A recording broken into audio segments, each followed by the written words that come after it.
Hey everyone, we are super excited to be spreading awareness and destigmatizing mental health in the Black and Brown communities. This podcast is a safe place for us to discuss our adversities and even our shortcomings. We all have a story. Just remember, no matter what we go through, our story goes on. Hi everyone, welcome to Our Story Goes On. We are on episode 7. And we have a very special guest, Adonis. Yes, he is back with us. And if you guys can remember, he was with us both season 1 and 2. So we love him. Yeah. And last season we did with Adonis post-traumatic stress disorder. And what was the other one? Oh, yeah, the importance of reciprocation, which was a great one. Yeah, that was a good one. Yeah. So... yeah, we're so excited to have him back today. So he is going to be with me today and also the next episode too. So super excited. And so how are you? Let's do a little check-in. Check-in, I love it. I'm so happy that I have somebody with me. Right? Because I can actually do a check-in with somebody else besides myself. We were watching those episodes, I'm like, damn, she's by herself. I know. But I know Joe she's going to join us hopefully by episode 10. Yes. But yeah, she just has to get, some things situated, which is totally fine. But yeah, so how are you? How's life? Whew. Life. Life be lifing. Right. Well, I quit my job about last week. Yes, that's right. You told me that. And so you didn't answer me though. So I was like, I imagine it's good opportunity. It was so many people hitting me up. Like, No, I'm kidding. But yeah, so tell me, how come you quit your job? If you don't mind me asking. No, definitely. I just kind of got to the point where I feel that I need to kind of take control of my own domain again. Yes. And not abide into a paycheck. Okay. And also micromanaging. I think when you're creative and entrepreneur, like it doesn't serve you well. Yeah, that's true. So, and you were like working a regular 9 to 5. Yeah. Yeah. Mm-hmm. And so it was like a set schedule and, probably somebody telling you what to do all the time. Yeah.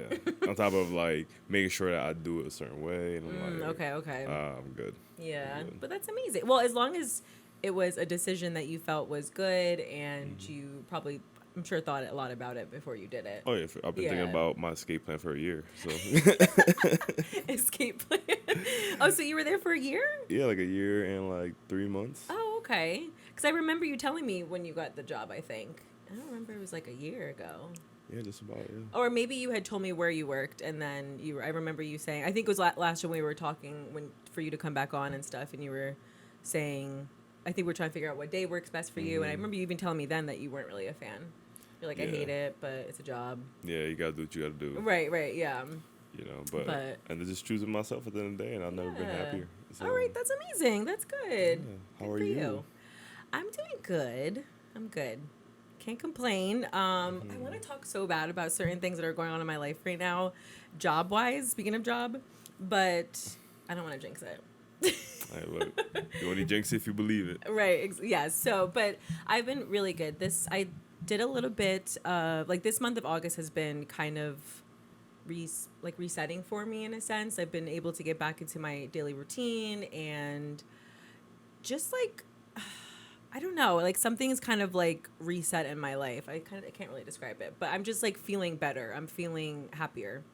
And I feel that has a lot to do with me I feel like I'm paying more attention to not worrying about like things that shouldn't matter. Mm-hmm. Like I keep thinking to myself, I'm like, like, is this really worth it right now? Or why do I worry so much about this when it, in hindsight, it just doesn't really matter. It's like the small things that I've been worrying about. So, but yeah, so I just feel good.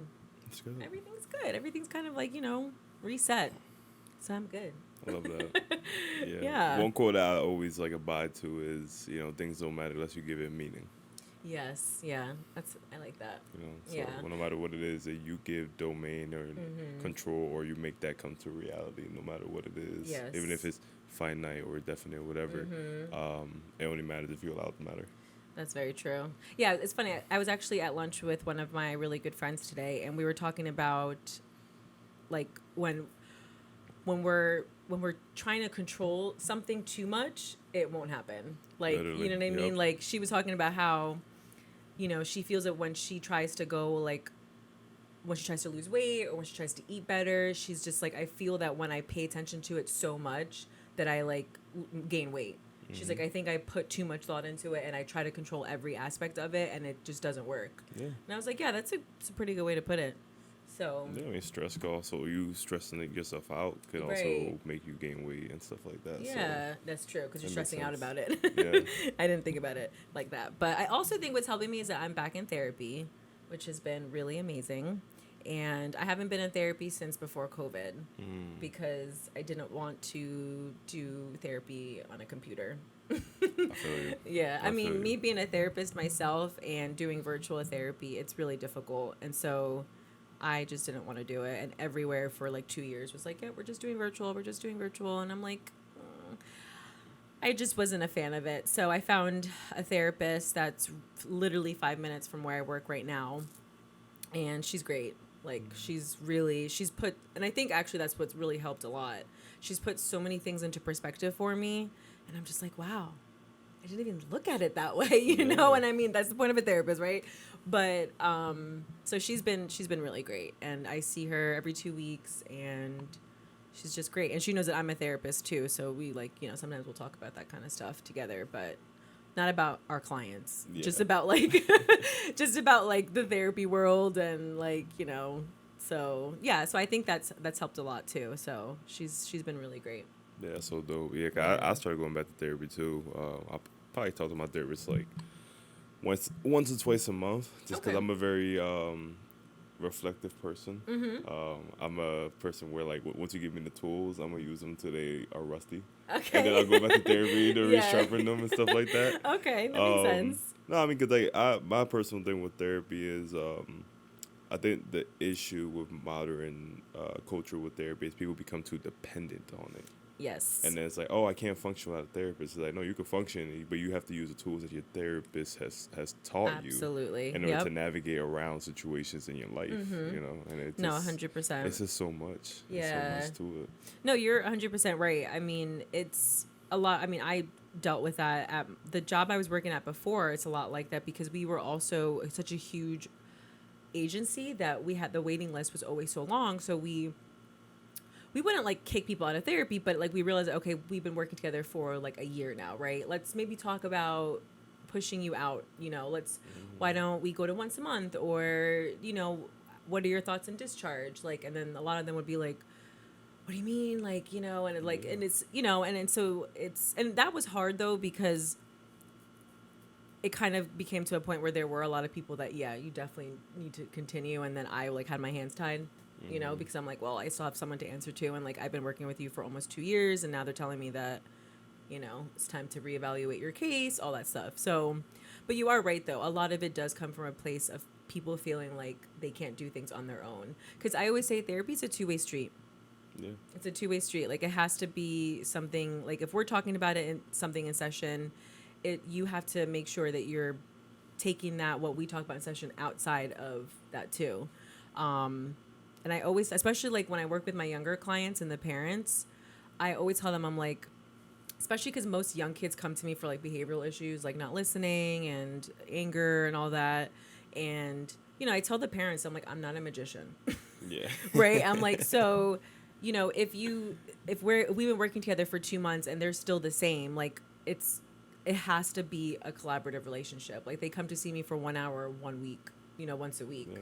So what are you now going to do at home to implement that, to make sure that it's at least working a little bit, you know? So, yeah. It's what type of environment you're going to set to make sure that the work we're doing an hour a week is ongoing. Exactly. Yeah. Yeah. So, and I just think a lot of parents, I've just worked with so many of them, I really do think they expect that. Like, they go to, like, it's like as if they're coming to their child for a broken ankle and we just put a cast on and then in 6 weeks they're good.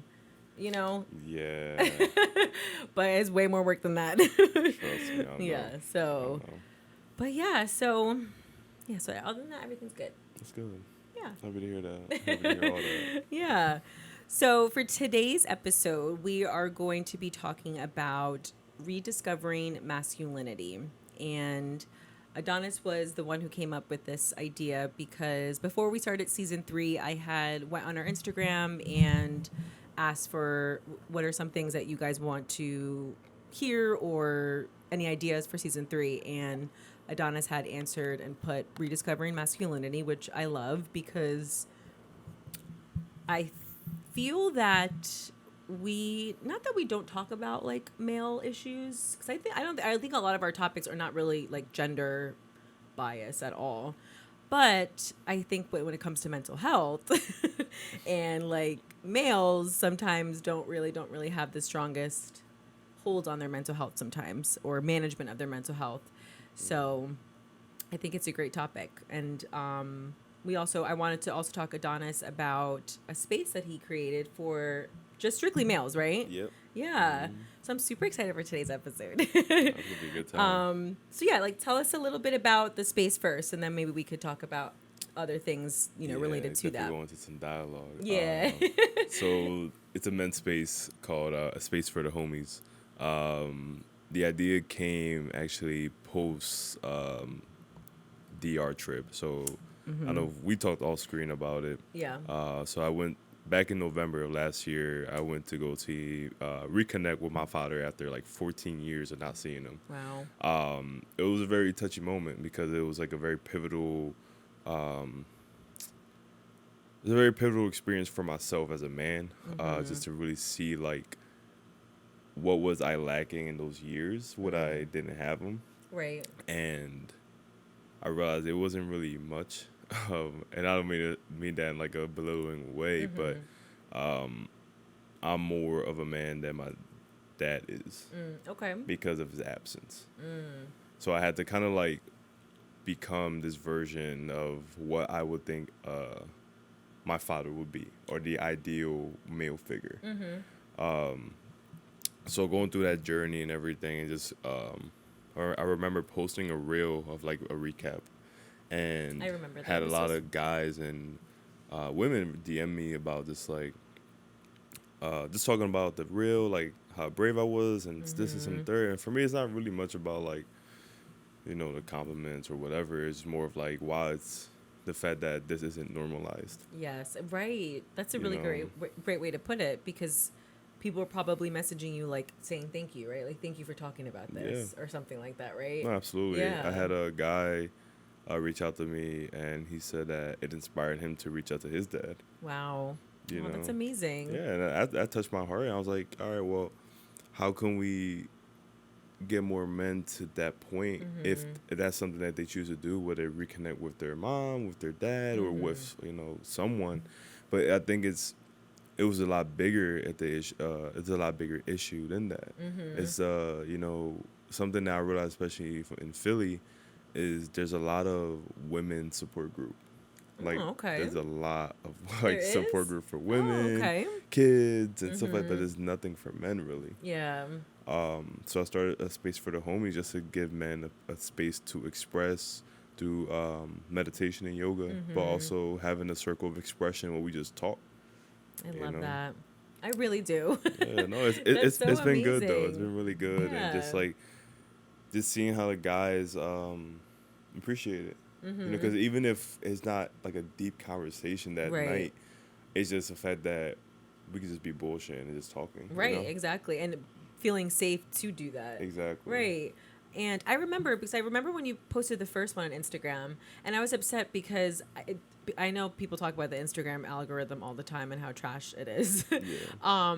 But I forget. I think that I don't remember. You had posted something, and I must have just went on your page, and I was like, "Oh, like what's this?" And I was like, "Oh, that was like 6 days ago. I didn't even see it pop up on my my timeline." I know people talk about that all the time, and so when I seen you post the second one, I was like, "Okay, I definitely have to share it," because I think by the time I'd seen the first one, it was too late. Probably, I think. Yeah. So then I saw it again, and I was like, "Oh yeah, like I just feel like it's so important to promote wellness and promote that kind of stuff, especially even if nobody that I shared it to went, right? I still think it's like you're able to click on and think, wow, like someone is out there trying to make this work for men, for males, right? And make a safe space for them to be able to express and talk about whatever. Yeah, no, I think it's very crucial because something that I ran into, from last year to this point is just like how it's certain areas where I still needed to develop, like holding myself accountable and more operating in my masculine, being assertive, being nurturing, but also being very blunt and direct about my needs, and just sticking up for certain things about myself, other people, um, and just being responsible in that matter. Yeah. Like, no matter how uncomfortable it is, you have to be comfortable being uncomfortable and just doing the things that you don't want to do. And I think that that's a part of rediscovering masculinity on a healthy level, because it's like we're taught that men have to be this specific way. Yes. Right. And it's okay, too, because it teaches own, right? Everyone's going to have their own definition of what masculinity means. For me, it's a matter of just being comfortable in your own being, like whatever that looks like. But, the natural laws of being masculine, being a provider, being a protector, but also being a nurturer. Yeah. Right? Because I think that's the part that I did feel like the masculine now is missing.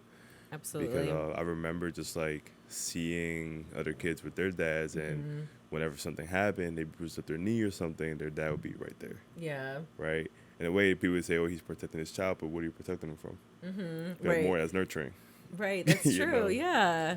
That's true. Right. Because it's just like, it's not like the ground is going to come and swallow him or something. Like, but it's more just like, let me make sure he's okay. Is that what you mean by that? Yeah. Exactly. Okay. Yeah. Yeah. So it's just like, I don't know, it's like diving deeper into my spirituality, which is more just like a conjunction of a lot of things, but learning about masculine and feminine energies, right? For me, rediscovering masculinity just means to become a more balanced individual. Okay. Whatever that looks like, being comfortable to just be yourself, whatever that looks like. Right. To be able to sit here, cross my legs, and not think nothing of it. You know what I'm saying? It's like little things like that. Yeah. Little things like that where it's like I can get my nose pierced and think nothing of it. Yeah. Because I want to do it. Absolutely. And I think it's so interesting because those two things that you just mentioned, I don't know. I just kind of feel like I never looked at that and thought that makes you, I don't know if that's what you're like thinking, that maybe some people will look at you and think you're being less masculine. Is that what you mean by that? Oh, yeah. Yeah. And that's why it's just, to me, like, and I know not everyone is like this, but I feel like you're a person no matter what. Like, you know what I mean? You're a person, you're a human, and you shouldn't be placed in a box just based on societal standards. And I know, of course, that is so easy to be placed in a box, of course, but it's such a shame that people would put you in that box and thinking like you shouldn't do that just because you're a male. Yeah. Right? Yeah, that's a lot. No, I mean, you gotta think like even from the early years, like as boys we're taught to not do certain things because it may be seen as homosexual. Yeah. And I was like, but how does me literally just existing Right. and doing the things that I want to do that's comfortable to my body make me something else? Right. You know right, what I'm saying? exactly. Why does it have to go into your sexuality? But I remember Like, that's what I always say. I'm like, it's nothing to do with your sexuality if you want to express yourself a certain way. Now, of course, certain things, sure, but small examples like what you just mentioned, it's like, why does it automatically have to then go this all the way left to being gay?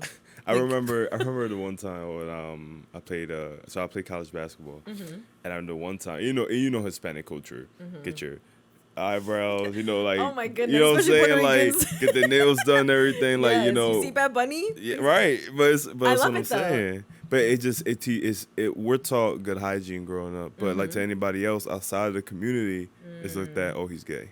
Yes, absolutely. And I remember getting made fun of by my teammates because of that. And Really? I'm like, and I remember specifically this one conversation when they were saying that. So I'm like, how does me taking care of myself just sway my whole sexual preference? Right. That doesn't make any sense. Right. Yes, absolutely. It's funny, actually, because I remember I went to Puerto Rico, which is where I'm half Puerto Rican, half Ecuadorian.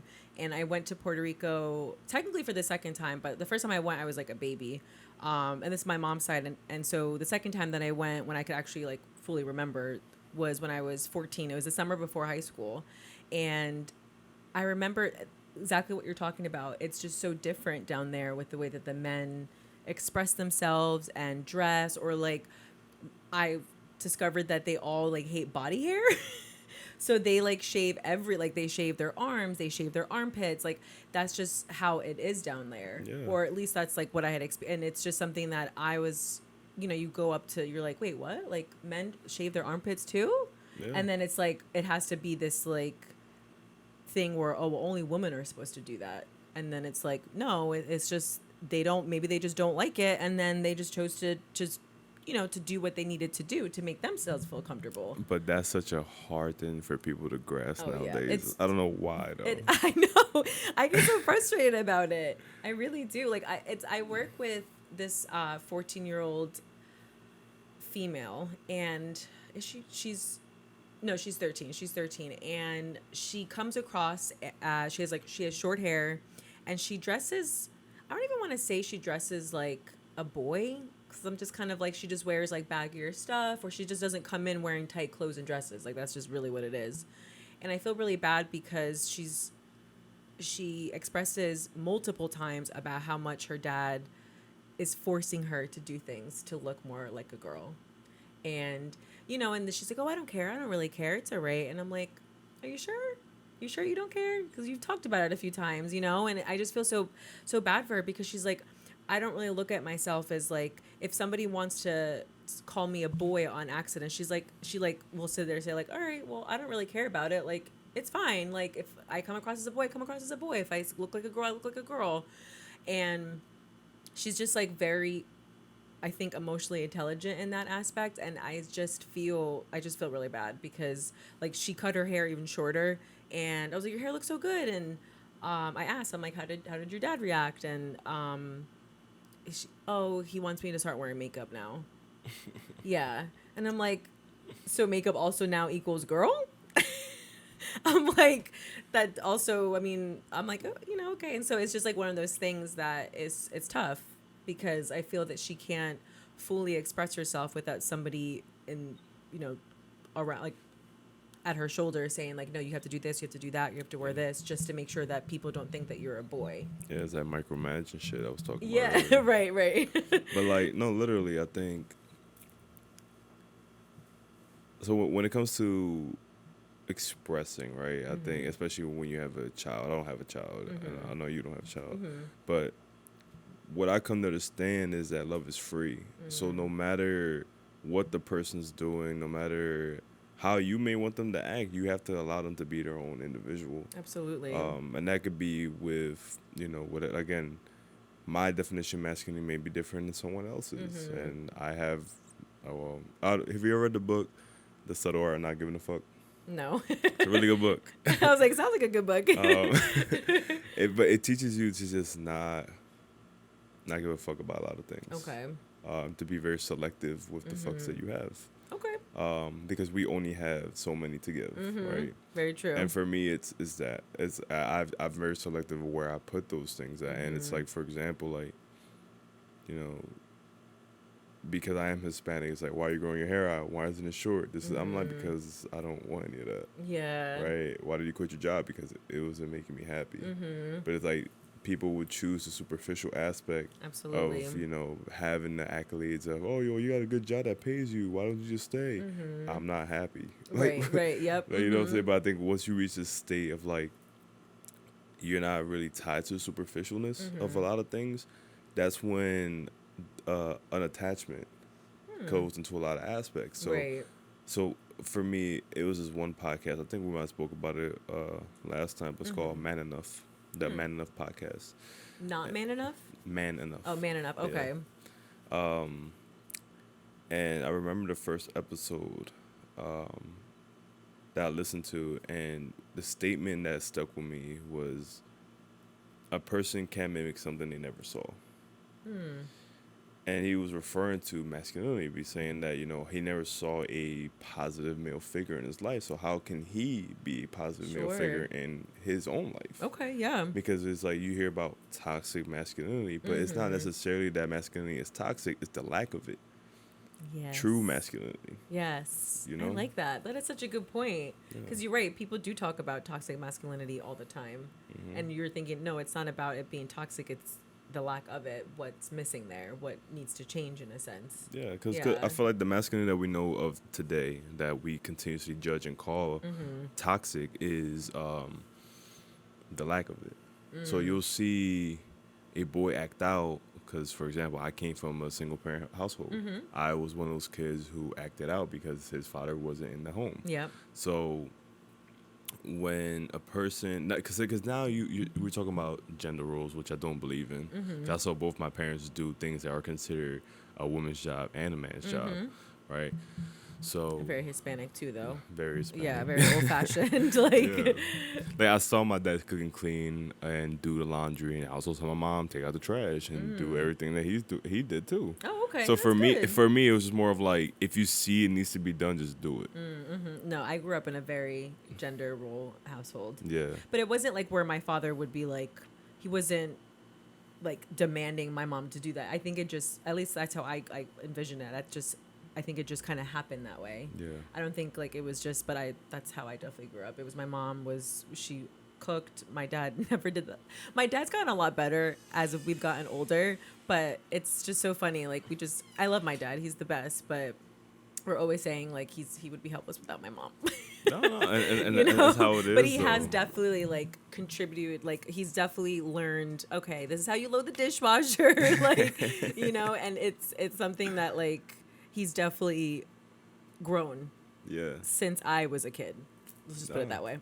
No, and I think it's huge though, because like it's from my understanding because I feel like my definition of masculinity changes like on a day to day, but it's just like it's not what most people think it is. You know what I'm saying? Like, granted, like yes, I have that I don't consider that to be masculine, a masculine act or emotion or whatever. But for me, like if I had to like break it down to like the top 3 things that is masculine is assertiveness, being blunt, and being and you could say protector, provider. I feel like people take that to such a superficial level. I was actually having a conversation with one of my homies about it earlier. Is that because I think men are put under such stress to provide financially. That they become so hyper fixated on that, so they lack to provide to be able to be a provider in other aspects. Oh yeah, okay. So like emotionally, and then when in a relationship, probably like to be able to fully satisfy their partner, not just through sex, but through intimacy and stuff like that, and to be a provider emotionally for their kids, for their partner. And it's just like it goes so much in depth, but it's just like society pushes this narrative of you only have to be financially providing for your family or paying for everything, but it's like, what exactly is that dynamic? Yes, especially when it comes to the paying thing. Yeah, it's like a huge conversation, right? Like we can have a whole episode about about that. Literally. But yeah, no, I mean that's a really good way to put it. But in terms of your space, I just wanted to go back to that really quick. So where did you have it, and like how was it? An hour, 2 hours, or kind of? So location varies. Oh, okay. The first time we had it was in my homie's office space. Okay. The second time we had it was at a place called Urban Creators in North Philly. It's like a urban farm. Okay. It was a huge space, beautiful space. Yeah, I saw it. It looked really dope. Yeah. Like a lot of like different like areas where you're like, this is where we'll do this, this is where we'll do that. Yeah. Yeah. No, it was great, and just like I haven't decided when I'm gonna have the next one. I'm hoping probably like the first week of September, just because there was a lot of conflicting things this weekend. Yeah. But it's like I said, it's about providing a safe space for men to, be able to have open dialogue without the fear of being judged. I think that's the biggest thing. It's like, conversations I had with the homies, it's like when it comes to them having conversations with their partner, is not feeling safe enough to share certain things because of the way they're going to react. Yeah. But I think it's like, if you could provide a space within the relationship where you could both feel safe enough to actually talk about these things without judgment and not taking it personal, then your relationship will grow to be way stronger. Yes. It's just like, and it's little minor things. It's like the same. It's like imagine that type of friendship that you have with your friends, right? Mm-hmm. Where you Yeah. talk about every single thing, and it's Mm-hmm. like you're not, you know, girl, I know you ain't gonna judge me. Right. Yo, I know my homie ain't gonna judge me. Right. But imagine having that with your partner. Yeah. And, Right. And it goes back to the social construct of what masculinity and femininity is. Mm-hmm. So if we don't hash that out, the superficialness of what it actually means right now, then Mm-hmm. we're going to continuously run into high divorce rates and failed relationships Yep. after failed relationships because no one's actually taking the time to actually build their own foundation up before they bring that into a relationship. Yes, for sure. You know? Yeah, no, definitely. And a lot of, I think, when it comes to like talking to their partner, again, it's like the notion of maybe, okay, if I open up, am I going to sound like a bitch? Right? Yeah. Or like a Oh pussy. my God. Yeah. Excuse my language.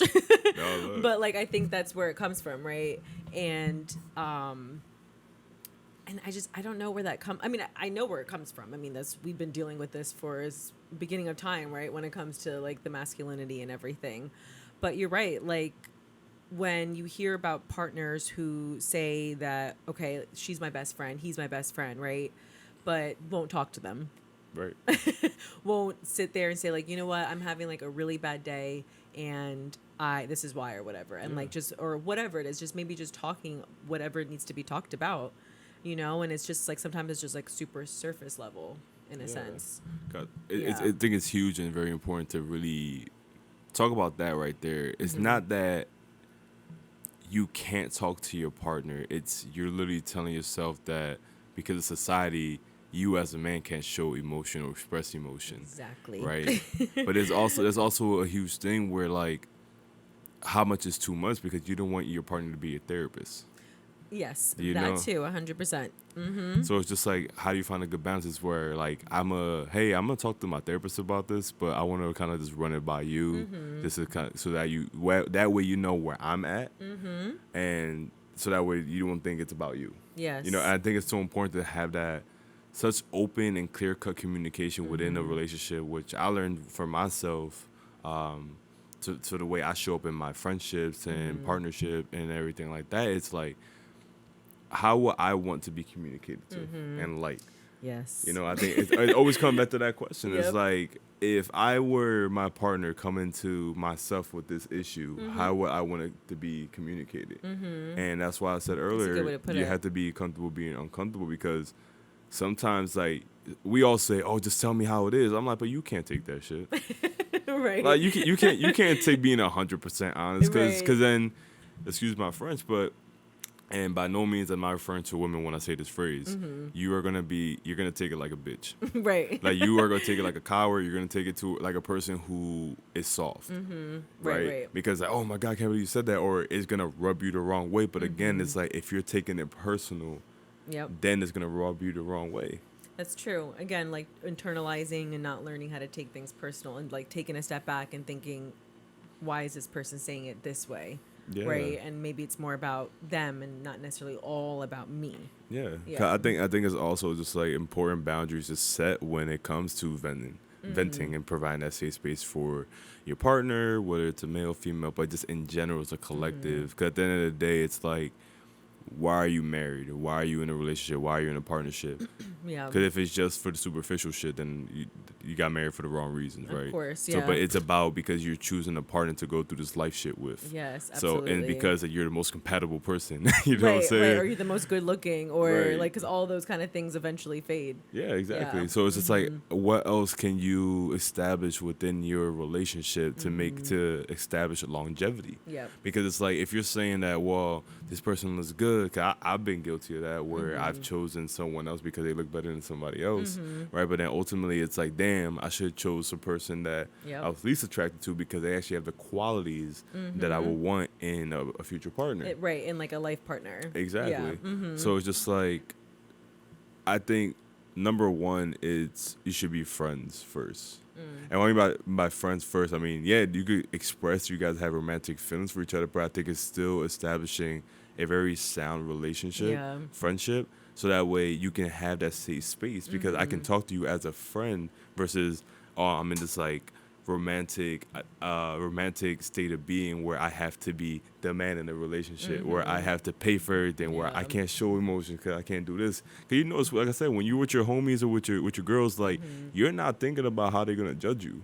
Yeah. Right. So if you not. can have that same mindset going into a partnership that you're cultivating with a person, right? But it's friends first, right? That's what me and my partner talk about now is friends first. That's like our thing. It's friends first, because it's like no matter how romantic we are, whenever we got some shit we gotta get off our chest, friends first is 'cause that's what comes up. Right, I want to talk to I you. like that. Right. Yeah, I want to talk to you from a place of non-judgment. You know, right. like I want to be able to come to you and say these things raw and uncut without the fear of you taking it personal. Yeah. You know what I'm saying? Yeah, no, for sure. Definitely. It's very important though. It's just like it's all tied to rediscovering masculinity, because it's like you have to deconstruct what you already think it is, and just know that what you think it is bullshit. Right. Because I was the same exact way. Men have to do this. Oh, if a woman pays for the meal, I look like a bitch. You know what I'm saying? Like it's like little shit like that. But it's like, don't get me wrong. There's certain characteristics that a man should possess. Of but course. I think it's when we try to take those characteristics and make it finite and tangible things in terms of like, now a man needs to provide financially, but it's like, why are we only fixating on the financial aspect and not on any other aspect of providing? Exactly. Yes. Like that's what I was like thinking too. It's like when it comes to finances, right? Why is it that's all? Not I shouldn't say all, but why so many women just focus on that's what makes a man a man. Yeah. If he like, there's. I mean, that's like I think it's like such a trend now, right? Where like if the man doesn't pay 100% of everything, then he's not a man. And I'm like, but why aren't we focusing on how a man should, what's the word I'm looking for? Like, I don't want like I guess like treat me or nurture. Let's say like nurture me emotionally. Like, are you going to be there for me if I'm having a panic attack, right? Are you going to be my support system, right? Like, sure, finances, like, yeah, that's something that we can discuss. We can talk about. We can, you know, I'm not for that. And maybe because I've grown up to be a very independent person. Like, I've been working since I was 15, and my parents taught us how to try to be financially responsible. And I've known about credit since I was like 18, like, you know, things that, you know, and so I'm like, I don't want my husband to pay for everything. Yeah. and I don't necessarily think that goes ahead and makes me more masculine and him less masculine. Yeah. Do you know what I'm saying? And and that's probably going to bother some people, but I don't really necessarily, you're right. Like it's the way that people are putting it into the box of like, he's not a man if he doesn't pay 100% of everything. Yeah. So that's, but then where does that leave me? Like, then no, I want to be able to pay for my own stuff. Yeah, because then you become codependent. Exactly. And I think that's the narrative that's being preached now is codependency. But it's like a dynamic that me and my partner practice is, because we both know that masculine and feminine energy exists.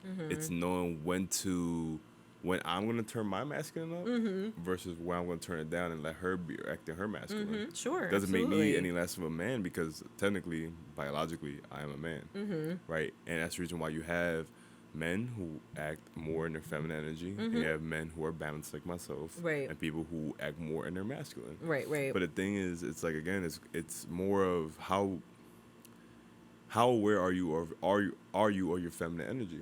Because I'm not saying that you have to, because you're a man or you're in a masculine frame, that you have to start wearing skirts and shit. I'm not saying any of that. Right, exactly. But it's like feminine qualities. Are you empathic? Are you able to have provide space for your partner and not be on some like, well, here's the solution? Because us as men, we try to be solution driven, but sometimes that could be a double-edged sword, because sometimes your partner just might want a space to vent. You know what I'm saying? And it's like, I learned that I think in my first relationship, like my high school relationship. And I remember so vividly, she was just like, I don't want advice. I just want to like get this. I just want to be able to talk. Yeah. Right. Yep. And it's like that shit. It's so crucial. It's like, trust me, go on and on about this. I know. We've been talking a long time too. But before we end today's episode, what are some things that you think for men who may want to become more balanced in that sense with both masculine and feminine energy? What are some things that come to mind for you that a person could start if that's a thing. Like, you know what I mean? Yeah, I mean, first you have to identify what you think is not masculine. Okay. You need to identify what that looks like for you, what being masculine looks like, what not being masculine looks like. And just get outside your comfort zone, because it's not necessarily about getting into your feminine energy.